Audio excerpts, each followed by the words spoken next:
जय माँ इंद्राक्षी, जय अम्बे। इंद्राक्षी धाम में दर्शकों आप सभी का हम हार्दिक स्वागत करते हैं। आज के दिन जिन जातकों का जन्म दिवस है, मैरिज एनिवर्सरी है, उन सभी को हमारी तरफ से बहुत बहुत शुभकामनाएं। आज हम सब्जेक्ट पहले भी लिया है, लेकिन आज हम इसको और आपको थोड़ा सा बारीकी से समझाने वाले हैं। आज के समय में बड़ा ही भूत प्रेतों का आतंक बढ़ता जा रहा है। जी, आप देख रहे हैं बहुत लोग ऐसे होते हैं, हमारे ऊपर ऊपरी हवा आती है, हमारे ऊपर प्रेत का आवेश आ जाता है, हमें कोई ऊपरी चीज़ रात्रि में तंग करती है। बहुत सारी ऐसी बातें सुनने को भी मिल रही हैं और रियल में देखने को भी मिल रही हैं।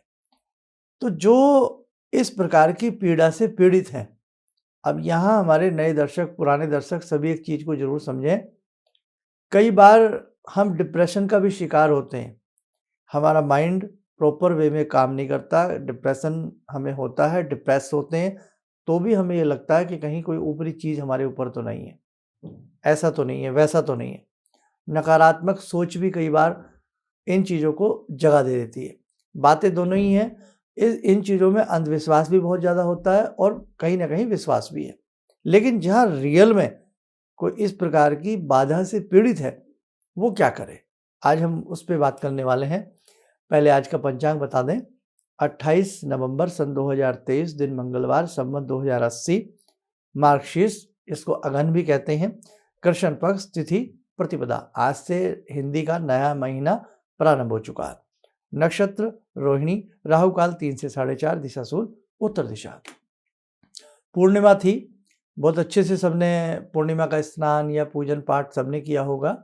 और कार्तिक मास का जो स्नान का महत्व होता है वो पूर्णिमा तक बना रहता है। जो व्रत रखते हैं उनका भी पूर्णिमा तक रहता है। अब देखो, हम अपनी बात पर आते हैं। संसार में जो लोग ये कहते हैं ना, ये सब चीज़ें नहीं होती, तो उनकी सोच उनके साथ है। लेकिन देखो, संसार में इतना कुछ है कि उसे हम एक जीवन में जान नहीं सकते, ये आपको मानना पड़ेगा। पृथ्वी के गर्भ में कहाँ खनिज है, कहाँ पेट्रोल है, कहाँ डीजल है, कहाँ क्या है, ये अपना एक रिसर्च का सब्जेक्ट होता है। लेकिन पृथ्वी के गर्भ में है बहुत कुछ। हीरो की खदानें भी हैं, सोना भी पृथ्वी से निकलता है। तो कहने का भाव हमारा आपसे साधकों यही है कि किसी चीज़ के ऊपर जब रिसर्च की जाती है तो सामने निकल कर के बात आती है, हाँ ये है। ऐसे ही बहुत हमारे आध्यात्मिक शास्त्रियों ने इन सब चीज़ों को खोज किया है कि भूत प्रेत ये होते हैं। और हमारे सनातन शास्त्रों में तो पहले से ही वर्णित है कि भूतों की, प्रेतों की योनियां होती हैं। कई बार अकाल मृत्यु होने पर भी व्यक्ति को प्रेत योनि भुगतनी पड़ती है। क्या व्यक्ति को मानव का शरीर मिलेगा, क्या व्यक्ति को सरीसर्प की योनि मिलेगी, क्या व्यक्ति को जड़ योनि मिलेगी, और क्या व्यक्ति को प्रेत की योनि में लंबे समय तक रहना पड़ेगा। है सब कुछ संसार में, आप इन चीज़ों को नकार नहीं सकते। तो हमारा सब्जेक्ट है, जो प्रेत बाधा से पीड़ित व्यक्ति हों वो कैसे आसानी से अपना छुटकारा कर सकते हैं। अब इसमें परिवार वाले लोग एक बात का ध्यान रखें, यदि आपका व्यक्ति, आपका बच्चा या आप स्वयं, आपके परिवार का कोई सदस्य इस बात को कहता है कि इसके ऊपर प्रेत की पीड़ा है, ये व्यक्ति हमेशा ये महसूस करता है मेरे ऊपर कोई आवेश आता है, मेरे ऊपर कोई मुझे जकड़ लेता है, मेरे ऊपर रात को कोई सीने के ऊपर बैठ जाता है, मेरे सीने के ऊपर रात्रि में वजन हो जाता है, मेरे मुख से आवाज़ नहीं निकल पाती, मैं निरुत्तर हो जाता हूँ, या मेरा शरीर हर समय लगता है कि कोई अज्ञात चीज़, कोई अज्ञात स्पर्श मुझे छेड़ता है, मुझे छूता है, मेरे शरीर में कोई अज्ञात चीज़ स्पर्श करती है, मेरे शरीर में कांटे चुभते हैं, मेरे शरीर में सुइयाँ सी चुभती हैं, मुझे अजीब अजीब सा लगता है। तो ऐसी स्थिति में दो बातों का ध्यान रखें। एक, सबसे नंबर 1, उस व्यक्ति को पहले मेडिकली उसका चेकअप कराएं। किसी अच्छे मनोचिकित्सक को, किसी अच्छे मनोवैज्ञानिक को, किसी भी ऐसे व्यक्ति को, अच्छे डॉक्टर को मिला जाए कि हम उस व्यक्ति का पहले चेकअप कराएं, वास्तव में जान लें कि क्या वास्तव में ये इस पीड़ा से पीड़ित है या नहीं, या इसको कोई मनोरोग तो नहीं है ना, कोई ये इस व्यक्ति के अंदर इस प्रकार की कोई नेगेटिव धारणा तो नहीं बन गई है। सेकंड, ये व्यक्ति इस प्रकार के कोई नॉवेल तो नहीं पढ़ता है कि पढ़ पढ़ के इसको ये लगने लगा हो कि मेरे अंदर ऐसा है। ये व्यक्ति इस प्रकार की कोई हॉरर फिल्में तो नहीं देखता है, कहीं उनका कोई डर इसके अंदर बैठ गया हो या वो बातें ही इसके अंदर आने लगी हों। हाँ, ये बातें होती हैं। तो जब ये सुनिश्चित हो जाए कि नहीं ऐसा नहीं है, रियल में कोई बाधा इसको तंग कर रही है, तो वहाँ पर हम जो आपको बता रहे हैं, वहाँ ये चीज़ काम करेगी। पहली बात, गायत्री मंत्र की साधना। हम आपको ये चीज़ लिख के दे सकते हैं कि जिस घर में अखंड रूप से गायत्री मंत्र की साधना होती है, गायत्री मंत्र की अच्छे से दीक्षा लेकर के आप लोग साधना करते हैं, तो आपके ऊपर इस प्रकार की चीज़ें हावी नहीं हो सकती। दुर्गा कवच पढ़ा जाए, इंद्राक्षी कवच पढ़ा जाए। एक होता है इंद्राक्षी स्तोत्र, एक होता है इंद्राक्षी कवच।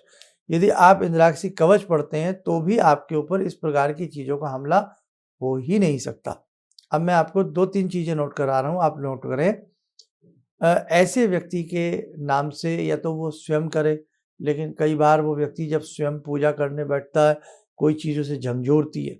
पूजा करने बैठता है, कोई चीज़ों से रोकती है। पूजा करने बैठता है, जम्भाइयाँ, उबासियाँ, आँख से पानी या तरह-तरह की भाव भंगिमाओं उसके अंदर आने लगती हैं, उमड़-घुमड़ के बादल घुमड़ाने लगते हैं और वो व्यक्ति पूजा को छोड़ देता है। मंदिर जाने के नाम से उसकी रूह काँपने लगती है। तो ऐसी स्थिति में उसके घर का कोई व्यक्ति, सुलझा हुआ व्यक्ति, उस व्यक्ति के नाम से सामने कटोरी में जल रखे और उस जल में लौंग, इलायची, कोई भी ऐसी चीज़ डाल ली जाए। गंगा जल हो तो 1-2 चम्मच गंगा जल डाल दिया जाए। उस व्यक्ति के नाम से 40 दिन लगातार 5 माला गायत्री मंत्र की करे। गायत्री मंत्र के तुरंत बाद इंद्राक्षी कवच का पाठ करे, फिर दुर्गा कवच का पाठ करे, फिर राम रक्षा स्तोत्र का पाठ करे। दोबारा सुन लीजिए, 5 माला गायत्री महामंत्र की। गायत्री महामंत्र करते ही इंद्राक्षी इंद्राक्षी कवच, और इंद्राक्षी कवच पढ़ते ही आप दुर्गा कवच पढ़िए। एक बार पढ़िए। संस्कृत में नहीं आता है तो आप उन्हें हिंदी में पढ़िए और इसके बाद फिर आपको क्या करना है, राम रक्षा स्तोत्र पढ़ना है। 40 दिन आप करिए और जो जल रखा है उस जल को हाथ में लीजिए, भावना कीजिए, जो मैंने भक्ति की है, पूजा पाठ की है, फूंक मार दीजिए, उस जल के अंदर समा गई है। और ऐसी बात नहीं है, अनेकों बार ऐसे परीक्षण हुए हैं कि जो मंत्र वेत्ताओं ने जल को पढ़ा है, तो जब उसमें देखा गया है कि जब जल नहीं, सिंपल जल था, ओरिजिनल पानी था, रियल जैसे पानी होता है वो पानी था, उसका आयतन मापा गया, आयतन नॉर्मल था।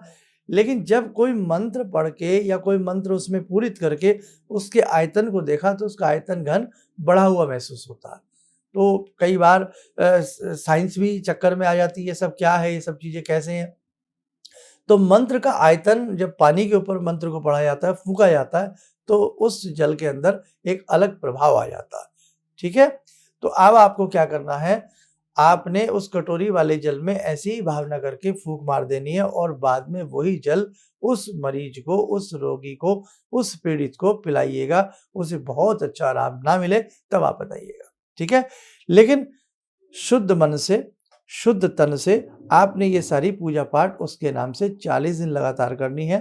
पूर्णिमा, अमावस्या में ऐसे व्यक्तियों का विशेष रूप से ध्यान रखा जाए। जैसे कि हमने कहा, अब ये जो हमने आपको मंत्र साधना बताई है, ये करिए, 40 दिन करिए, आपको अच्छा रिजल्ट मिलेगा। दूसरी बात, 14 मुखी का रुद्राक्ष या 114 मुखी का रुद्राक्ष, 114 मुखी के संयोजन करके बनाए जाते हैं, नहीं तो केवल 14 मुखी या 9 मुखी के 3 या 9 रुद्राक्ष बनाइए, क्योंकि 9 के अंक पूर्ण होता है।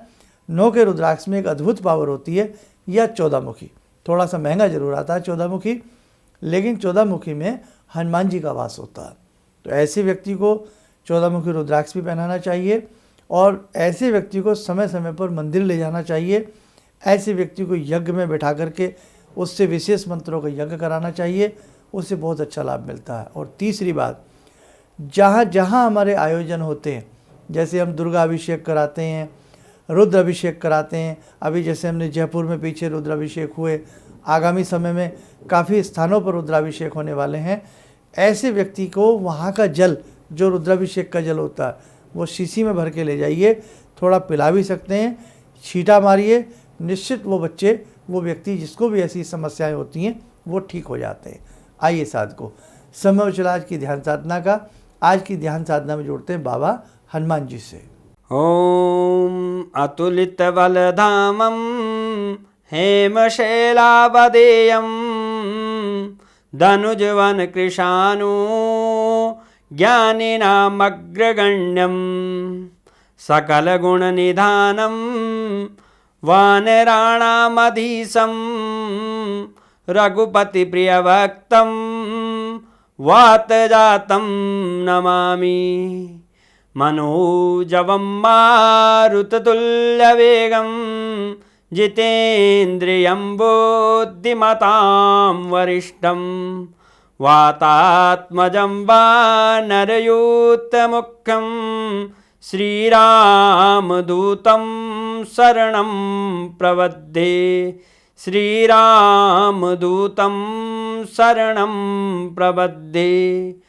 रामाय रामभद्राय रामचन्द्राय वेदसे श्रीरघुनाथनाथाय सीताया पतये नमः। श्री हनुमंताय नमः। कवच बना लें, ध्यान करें, बाबा जी का शुभ आशीष हम सबके ऊपर बरस रहा है।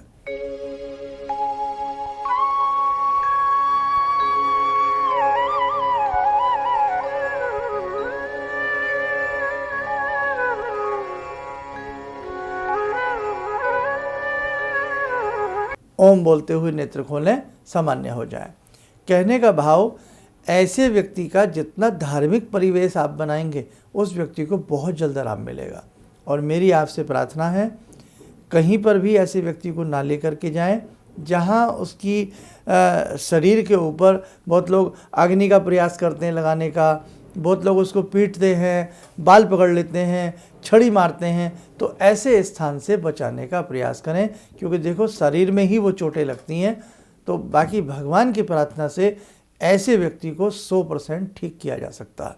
और आज जो मैंने 3-4 चीज़ें आपको बताई हैं, आप करके देखें। और एक अपने घर में श्वेतार्क का पौधा जरूर लगा के रखिएगा जहाँ इस प्रकार की बाधाएं ज़्यादा आती हैं। फिर भी आपको कोई दिक्कत लगती है तो किसी मर्मज्ञ विद्वान व्यक्ति से मिलिएगा। ऐसा नहीं है ये चीज़ें भगवान से ऊपर हो सकती हैं। शैतान है, लेकिन भगवान की ताकत शैतान को भी बस में कर लेती है। तो बस आप ये जो मैंने 4 बातें बताई हैं वो करिए। हनुमान जी आदि के दर्शन कराते रहिए, गायत्री आदि के यज्ञ में उसे बिठाइएगा। रुद्राभिषेक ऐसे व्यक्ति के नाम से हो तो सोने पर सुहागा हो जाता है। जहाँ जहाँ इस प्रकार के हमारे रुद्राभिषेक होते हैं उसका जल जरूर अपने घर में रखिएगा और उस व्यक्ति को छींटा दीजिएगा। आपको ईश्वर की कृपा महसूस होने लगेगी। और सबसे बड़ी बात, जो 40 दिन की उसके लिए आप साधना करेंगे ना, उससे उसको अद्भुत लाभ मिलेगा और मुझे पूर्ण विश्वास है वो व्यक्ति ठीक हो जाएगा। चलिए, और भी इस प्रकार की जानकारी हम आपको आगामी अंकों में देने का प्रयास करेंगे। आप स्वस्थ रहें, सुखी रहें। इन्हीं शुभकामनाओं के साथ हम अपनी वाणी को विराम देते हैं। जय जय अम्बे। गुरु जी से मैं तब से जुड़ा हूँ जब से वो एक चैनल आती थी P7, उसी से मैं जुड़ा हुआ था। और गुरुदेव से हमारी जब मुलाकात हुई तो मैं आश्चर्यचकित रह गया जब उन्होंने हमसे बताया कि आपके साथ ऐसे ऐसे हुई। तो मैं इतना आश्चर्य हो गया कि इन्हें कैसे मालूम, और इतना बढ़िया इन्होंने बताया जिसके वजह से मैं आज तक उनसे प्रभावित हूँ। और इनका बताने का शैली वगैरह इतनी बढ़िया है जो हम अपने क्लास के टीचर से भी उतना बढ़िया नहीं समझ पाते थे। ये हमें बहुत पसंद आई। और दूसरी बात कि इनके साथ जितने भी मैं जब से जुड़ा रहा, जो भी समस्या आई, मैं बहुत ही अच्छा तरह से मेरे सॉल्व होते चले गए। और आज तक मैं उनके आशीर्वाद से मैं बहुत सुखी हूँ। बटन को प्रेस करें ताकि आप देख सकें हमारा कार्यक्रम सबसे पहले। और अधिक जानकारी के लिए फेसबुक पेज को लाइक करना ना भूलें।